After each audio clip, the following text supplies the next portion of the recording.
शुरुआत में पहली खबर की ओर रुख करते हैं। मिडिल ईस्ट जंग का असर, तेल, गैस और वैश्विक हालत पर दबाव। जी हां, मध्य पूर्व में ईरान इजराइल कॉन्फ्लिक्ट और इसमें अमेरिका की बढ़ती भूमिका के कारण वैश्विक हालात तेजी से बदल रही है।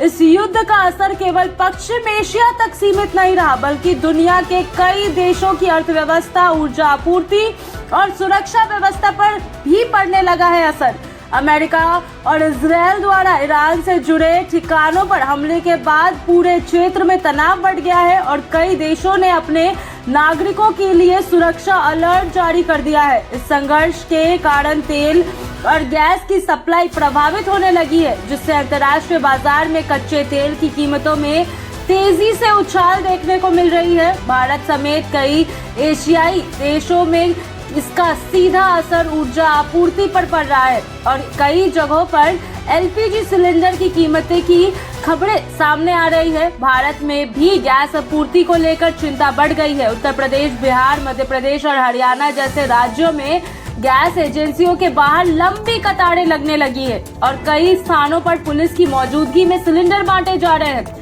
कई शहरों में कमर्शियल एलपीजी की सप्लाई बाधित होने से होटल और रेस्टोरेंट उद्योग भी प्रभावित हो रहे हैं। इस बीच सरकार लोगों से अपील कर रही है कि घर बार और घबराकर ज्यादा बुकिंग न करें और संयम और सामान्य आपूर्ति बनाए रखे के लिए जरूरी कदम उठाया जा रहा है। ऊर्जा संकट की आशंका को देखते हुए भारत ने वैकल्पिक स्रोतों से तेल खरीदने बढ़ाने की रणनीति अपील की है और रूस जैसे देशों से कच्चे तेल की अतिरिक्त आपूर्ति सुनिश्चित करने की कोशिश की जा रही है। इस युद्ध के कारण वैश्विक व्यापार मार्ग पर भी असर पड़ने की आशंकाएं हैं, खासकर हुर्मुज जैसे महत्वपूर्ण समुद्री रास्तों पर। कई अंतर्राष्ट्रीय शिपिंग कंपनियों ने अपने जहाजों के मार्ग बदल दिए हैं, जिससे परिवहन लागत बढ़ने की संभावनाएं भी हैं। इसका असर आने वाले दिनों में पेट्रोल, डीजल की कीमतों और गैस की उपलब्धता पर भी पड़ सकता है।